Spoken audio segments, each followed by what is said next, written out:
Hello, everyone, and welcome to my interview with the Mail on Sunday columnist Peter Hitchens, who's most famous for being a prominent conservative writer and the author of many books. It's a pleasure to have you here, sir. So far, so good. Lovely.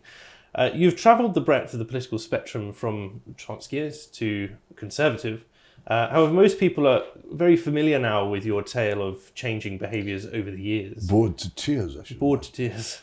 In fact, it seems to be all that any of your interviewers talk about. So what I want to know from you is, how have the positions of your opponents in conventional politics changed over the years, particularly with regards to Europe? Because I believe you did a documentary called This Skeptic Isle, which talked about something like the Labour position changing over the years. Well, it talked about all kinds of things, but one of the things that I did when I made the programme was I insisted that we interviewed Labour opponents of the European Union, because it had been forgotten at the time that such people had ever existed. The whole question of what's happened to opposition to the European Union is one which fascinates me, because for many years I was more or less alone in being what I call a secessionist. I don't use the term Eurosceptic, because it's a stupid term. What was to be sceptical about? The thing exists, you're either for it or against it. But for a very long time, after I made a visit to Norway in, I think, 2003, I'd come to the conclusion that the best thing for us to do was to leave, very much as Norway had done, a position I still stick to.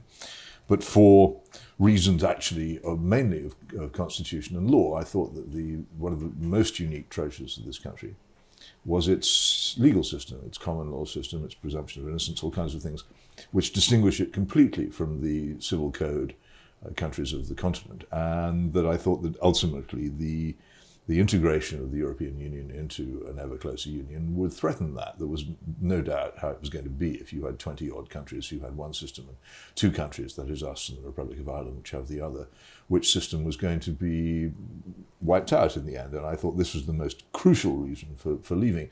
I was never particularly interested in trade. I still am not. It always seemed to me to be fundamentally about self-government and about law.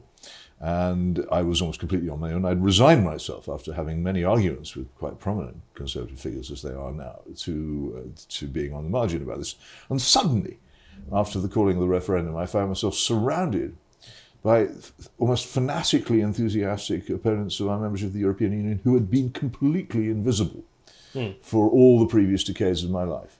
And not just invisible, but to my certain knowledge in some prominent cases, and I won't say who because this is from private conversations, but in certain prominent cases, people who I knew to have been at the very most complacent about the European Union and to go higher, probably quite keen on staying within it, who suddenly announced themselves as prominent leavers. And I can't understand it. I still can't understand it, quite why this enthusiasm has suddenly sprung out of almost nowhere. And I don't sympathise with it. Do you think perhaps they've been forced to confront the reality of what the European Union actually does? Because No, I don't think they've been forced to confront anything at all. Everything was perfectly obvious. It's always been a very simple question. It's an old Leninist question, whom? Who was in charge of what? And in many, many cases, the European Union was in charge of things here that it ought not to be in charge of. And it's quite obvious that this was so. It didn't take very much inquiry to discover it, but they didn't care. And I did. Suddenly they began to care. But what they seem to care about, actually, is they have this great desire to enjoy the tangy flavour of chlorine-washed chicken, or they desperately want to import more stuff from Southeast Asia. And this leaves me cold. I'm not interested in it. But they've become extraordinarily intransigent. I'm now probably the soppiest person I know among opponents of the European Union. I said, what's wrong with Norway, for goodness sake? They escape about 75% of the interference in their lives. They trade pretty freely with the European Union, and everybody's happy. What is it? They even have an emergency brake on immigration. What is it that people don't like about this scheme? Yes, I can't get anybody paying attention to it. And my supposedly Eurosceptic readers and former allies turn on me as if I was some kind of quisling. Yes, they definitely. Appropriately enough in the case of Norway. There definitely seems to be a very all or nothing sentiment. It's right incredible. now. What is this? Where does this come from? Life is not all or nothing. I still can't make up my mind which side I would have been on in the English Civil War. And we've had hundreds of years to work this out. I don't see there are good points on both sides. There almost always are. In fact, that's one of the things, as someone who voted Remain, who then has transitioned to Leave, the more I've discovered. The more I discovered, it was like going down Alice in Wonderland, very down the rabbit hole. Down the rabbit hole. But as someone who's done that, it always it almost affronts some of my very the pro-Remain and pro-Leave people who I come into contact with, who seem to go, you're accepting that they have certain arguments in this place and this place and that place, but you don't agree here, here and here. And it always seems to confound them, because they're like, you should be one of us, but you're not. You see, you're not quite one of them. This is the great advantage of having been a Marxist-Leninist and a Bolshevik, as I have been. I have had, in the full raging fashion, the disease of fanaticism. Yes. I've had the disease. I haven't had an inoculation against it. I've had the actual thing. I am completely immune. And people say, well, what is the main? Why have you changed your mind? And I say, well, it's not interesting why I've changed my mind. Explore, if you would, what I've changed my mind to, and they're never interested. And for instance, I would, if asked, always say, look, what is my most important belief at the moment? It's not a political belief; it's a religious belief, and which religious current have I joined? I've joined the current of Anglicanism, which is the most compromising, least dogmatic form of Christianity that I know, for precisely that reason. I'm not interested in burning people to death for not agreeing with me. I'm not interested in all-out argument with people. I'm actually much more interested in Irenic compromise than almost anybody else I know. And yet I am constantly betrayed, even when I put these positions, as some kind of intolerant fanatic. It is quite frustrating. It is bizarre. The arguments that I put are largely ignored by people who completely misrepresent where I stand, whether it be on the drugs issue or anywhere else. They simply do not want to listen because they've decided that I'm some sort of fanatic, whereas I'm an anti-fanatic. There's quite a lot of, I suppose, changing of definitions, particularly with regards to words like tolerance and fanaticism in general. I mean, I think they don't change. I think you have to understand that this simple thing, that there are people who disagree with you may be right. Yes. This is the starting point. The other person may be right, and you have to make enormous efforts to establish whether or not he is before dismissing what he says. So just jumping back to Europe for a second. If we must. Given that You're losing audience as we do this. Given that you were... I really do try and avoid it. I will try and keep it... We'll keep it concise and move on. Given that you were not a supporter of holding a referendum on the membership, what was your preferred method of obtaining a Norway? Well, my preferred method of doing everything was to destroy the Conservative Party. People kept writing to me. This was back in the years of probably Michael Howard's leadership of the Conservative Party, saying, well, you talk a good game, but why don't you come off the sidelines, whatever sidelines are, and take part in politics? I said, well, I would love to take part in politics, but it's unimaginable that someone of my opinions would ever be selected for a winnable seat in Parliament, or if I overcame that by some miracle, if I would be anything other than a lone figure in a Parliament. You can't be effective in Parliament unless you're part of a whipped party and at least are prepared to play some part in it. The Conservative Party was not that party because it simply was not in any important way conservative. And so what was the point? And yet here was an opportunity. The Conservative Party had lost the election in 1997 and had lost 3 elections afterwards. If it lost again in 2010, by my calculation, then its ability to raise funds and to continue to exist as a party would cease. And therefore, the 2010 election was incredibly important because we could at that stage have sacked the opposition. You couldn't get rid of the government. Whether David Cameron or Gordon Brown won the election, you were roughly the same government. No substantial difference in anything that matters to me.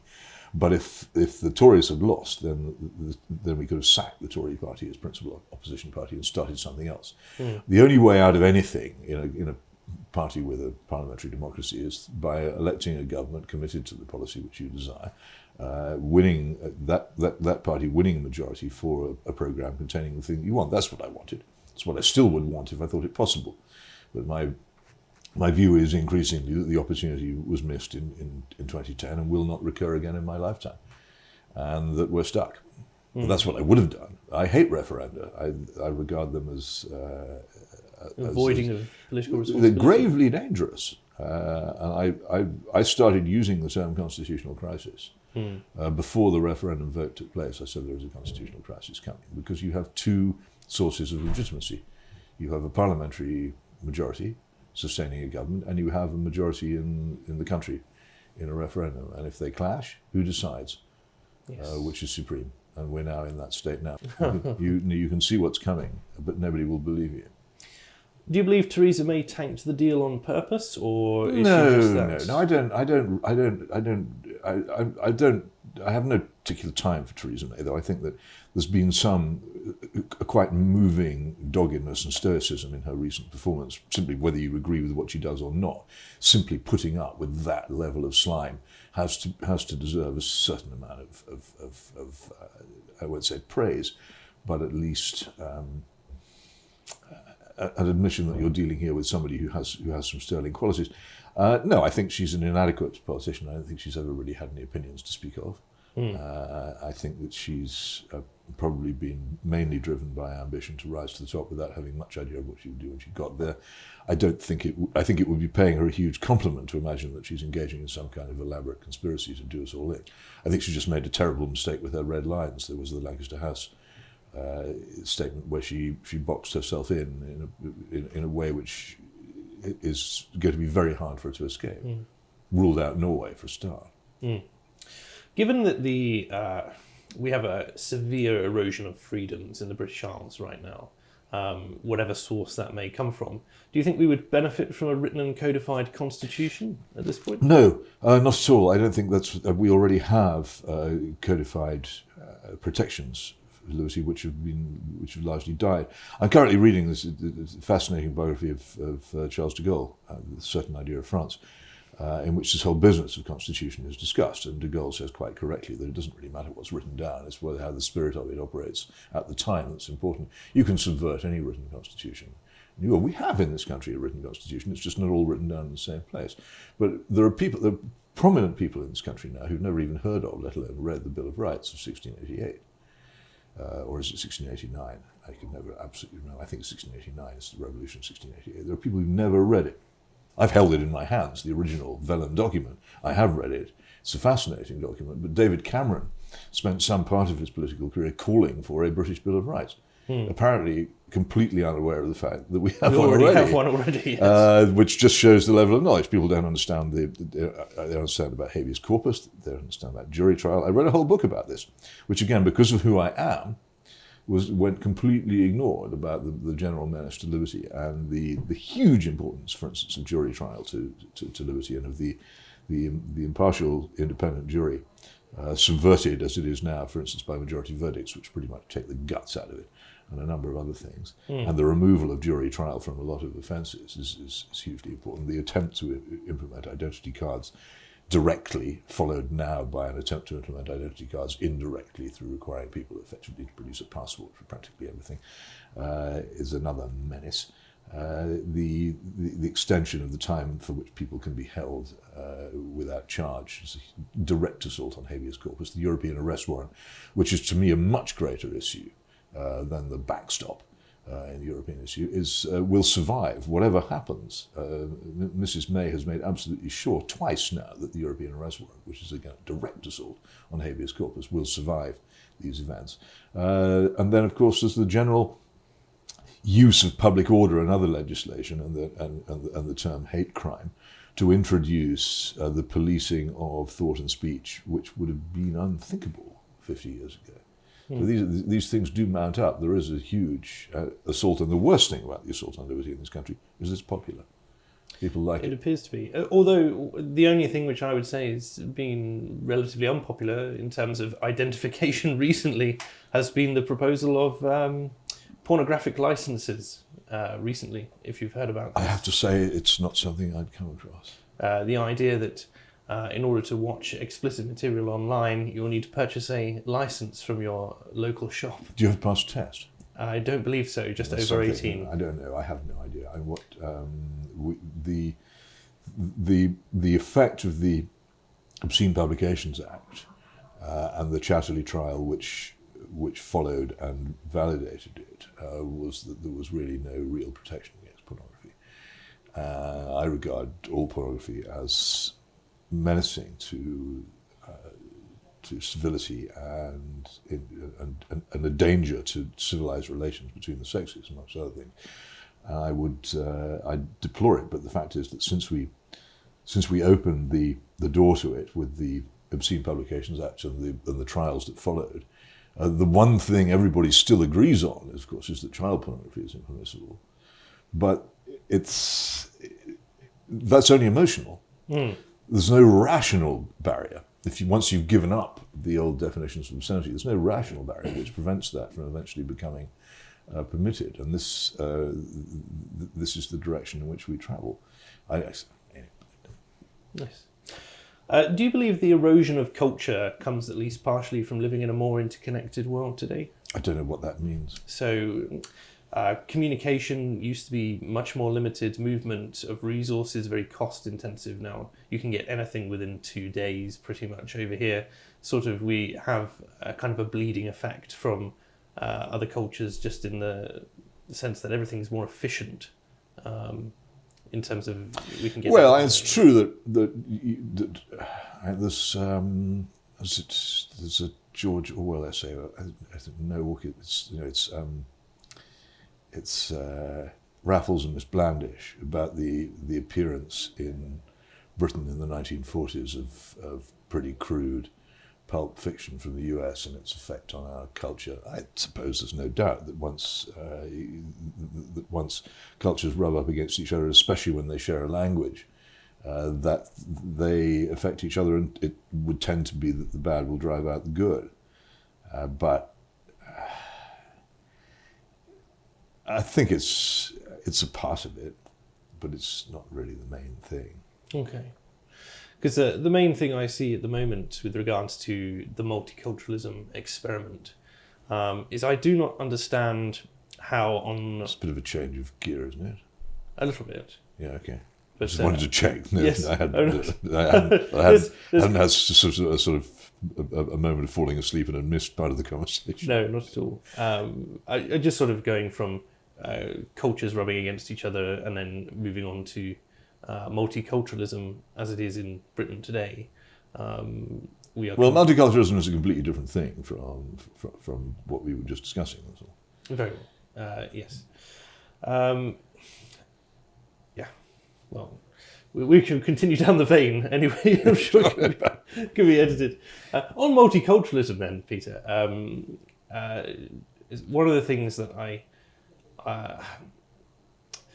constantly coming up against this idea that you must be permissive and accepting and welcoming. You talk quite a lot about how the change in standing of, say, Christianity and its prominence in this country, and how now, because of the dogmatic equality and diversity doctrine, things are now considered to be forcibly on a level playing field. Well, this is the way in which the thing is achieved in law. That by making all religions equal under the Equality Act, you remove Christianity from its previously supreme position, which is a major change. And whether you approve of it or not, it's a major change. But it wasn't presented to Parliament or the people as such a change. It ultimately originates in a European Union directive, by the way. An equality directive, but that's where it comes from. But it wasn't. People didn't understand it as that. Most people, if you ask them, should everyone be treated equally insofar as it's possible, will say yes, and why not? Why wouldn't they? The problem with the term equality is that it often has another aspect to it.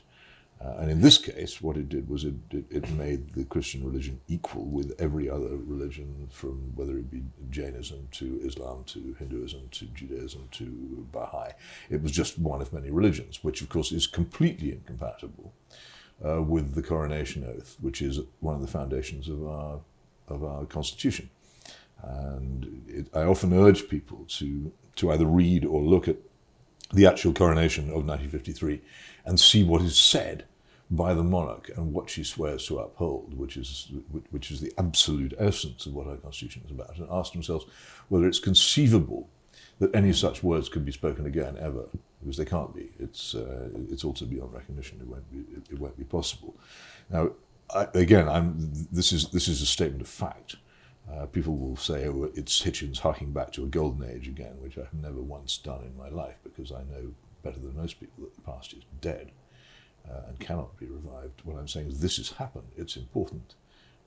You have to work out how you're going to cope with it, and you have to also work out whether many of the things that we've done in the past 60 or so years have been right or wrong, rather than just saying, "Oh, everything that changes is progress, it must be good." Yes, which is plainly not true. Plainly Anybody can see that's not true. Yes. So then you just have to argue about what's been good and what's been bad.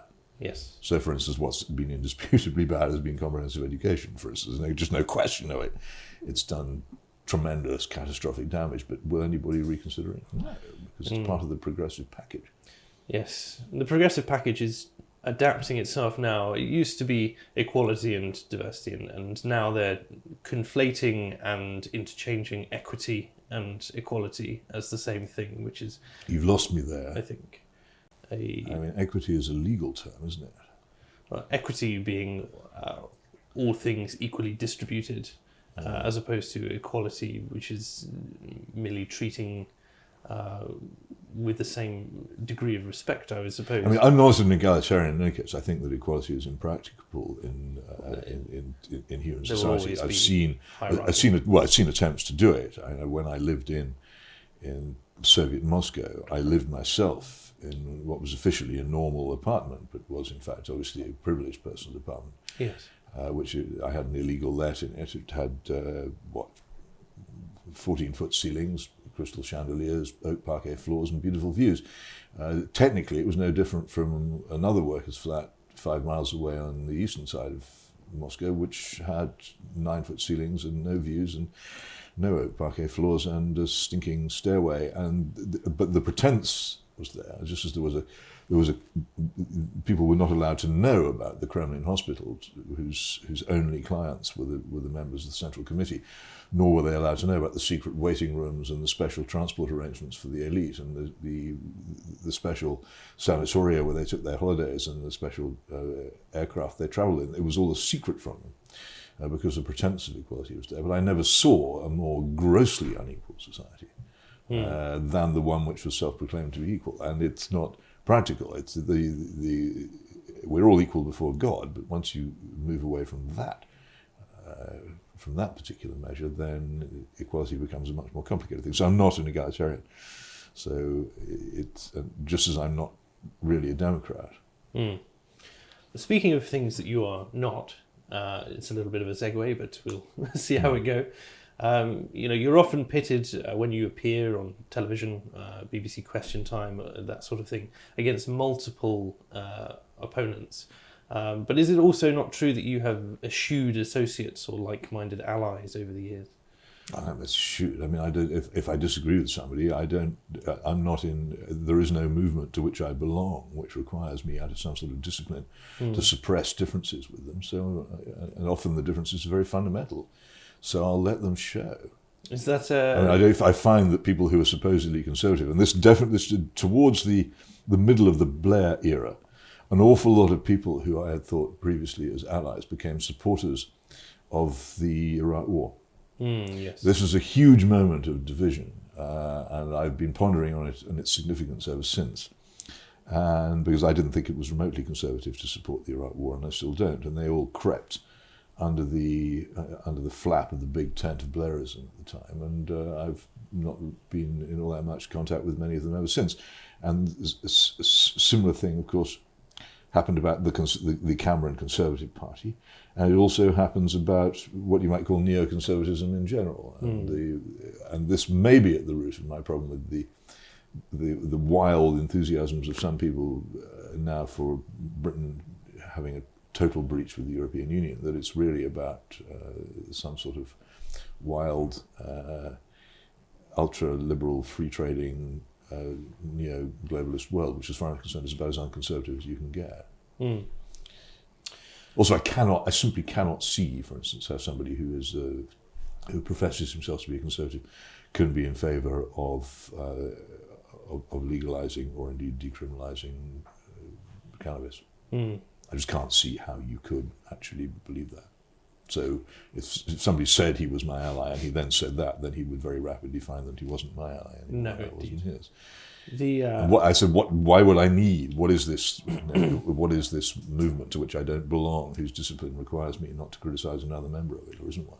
It's not if there were, I wouldn't be sitting here. I'd be on the blasted Treasury bench making laws, but I am not. Speaking of conservatives who are not conservatives, the Conservative Party lacks really any rightward leaning at all at this point. Well, you're using a compass which doesn't work. What does rightward leaning mean? If you attend any Conservative Party conference, have you had that misfortune? Unfortunately not. No, we'll try and keep away. But if you do, you will find during a few weeks, in wherever it is, it's usually Birmingham or Manchester these days, some members of the Conservative Party will put on a pretense of having conservative opinions. Because they're in contact for a short while with the members of the party who are still under the illusion that the Conservative Party has a conservative purpose. And then they'll go back to wherever it is, to Westminster or wherever they normally spend their lives, and they'll carry on being hilariously Gramscian Euro-communists. Very well. So which is what they are. They don't know it. You know, Maynard Keynes said that whenever you find a public figure who denies being influenced by any theories, you'll invariably find somebody who is the slave of some defunct economist. He just doesn't know where the ideas come from, which motivate his policies. I find the whole thing incredibly amusing. A lot of the policies, particularly the equality and diversity policies and the education policies followed by the Conservative Party, I would have thought would have been a bit extreme when I was a Trotskyist. Yes. They don't lack values. They have the values. Because they have never developed any counter to the ideology of the Gramscian Long March to the Institutions, because they never understood it, attempted to understand it, seen its significance, bothered to study it, or know anything about it, recognized it, then they are condemned ultimately to become it. If you have an opponent who knows what he's doing and has a serious program, and all you do is you stand against him on advertising slogans and public relations tricks, and you develop no philosophical or coherent opposition to him, you will become your opponent. And the Conservative Party has become New Labour. Comically, at the moment when the Labour Party has stopped being New Labour. Yes. Do you think? Do you think Jeremy Corbyn knows what he's doing? It's funny, Jeremy Corbyn and Theresa May are both people whose basic level of competence is in local government, I think. Fair enough. And I don't think Jeremy Corbyn is one of the great intellects of modern politics. I think he's astonished to find himself where he is. He was always that's a different question. But what happened was, of course, a consequence of Blairism ceasing to be understood by an awful lot of both old and new Labour supporters. Do you see the Conservative Party dying in the near future? I don't really care anymore. I think it well might. I think both the major parties could die as a result of our current crisis. But I can't see the end of this crisis. It's not. Long ago, I ceased to be able to understand it, or guess what would happen next. Or it's once upon a time. If I look at a chessboard, I can see roughly what's happening. But this isn't chess that they're playing, whatever it is. It's some game I've never understood the rules of, and I simply can't make out what's going on. But I think it could easily end in the self-destruction of both the major parties. But too late to do any good, I fear, because I think that the other thing that is in grave danger is the civility which underpins a peaceful society. And once that goes, then I'm not sure that any parties could be created which can recapture it. On a bit more of a light-hearted note. It's light-hearted. Light-hearted. I'm going to bring you round to being an optimist by the end of the interview, Peter. I think so. Why would anybody want to be miserable? Indeed. Optimism is the key to misery. If you want to be miserable, be an optimist. We can talk about that another time. But No. You're talking about it now. It's being a pessimist that keeps me so cheerful. Of course. Well, you're either pleasantly surprised or you're correct. Do you? Given that you've expressed a desire for the railways to be renationalised, ceaselessly, yes. Ceaselessly, yes. For about 20 years. The people only noticed it about 6 weeks ago. I noticed it before then, but there you go.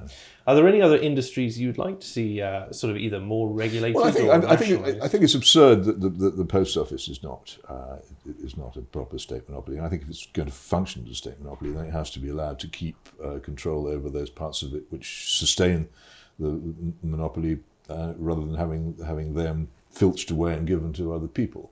One of my arguments with Thatcherites is, well, say what you like about Margaret Thatcher, the telephones are better than they were before. I said, well, actually, no, they're not. Have any of you ever tried to get a telephone fixed by British Telecom? It's just as bad in a different way from the old GPO telephones which existed beforehand. It's not been a big advance. I can see no great virtue in the privatisation of the telephones, of the power generation has been a disaster. We've lost our capacity to build and maintain and design nuclear reactors, which is a national catastrophe because of privatisation. I don't think electricity generation, partly for this reason and partly for other reasons, in this country is rapidly approaching a grave crisis. And once it reaches that crisis, we will be very much in the third world. There will not be a reliable power supply, which in a country so completely dependent on computers will be very, very dangerous. That I would very, very definitely put under state control and keep there. And I think the privatisation of the water companies has actually been a disgrace. Right. It's just indefensible that they've just become means for sending money abroad rather than for supplying water to people. And when people make these appeals to save water and all the rest of it, you see that the vast mileages of unmaintained pipelines leaking all the time. You could save so much water you never had any in your life. It wouldn't make any difference because of the amounts of water being lost by these people who have not kept up the infrastructure whose job it was to do so. I think a nationalised water industry would have done a better job. Why be dogmatic about it? It doesn't seem to me to be. It was the left that made state ownership an issue of dogma. It was not the right. The left said it was something that had to be. Before Attlee's nationalisation, there was still quite a lot of state-controlled operations in this country, most prominently, of course, the armed services. I mean, who would imagine that you would have a privatised navy or a privatised air force? The idea is ridiculous, but they are effectively they're state-controlled industries.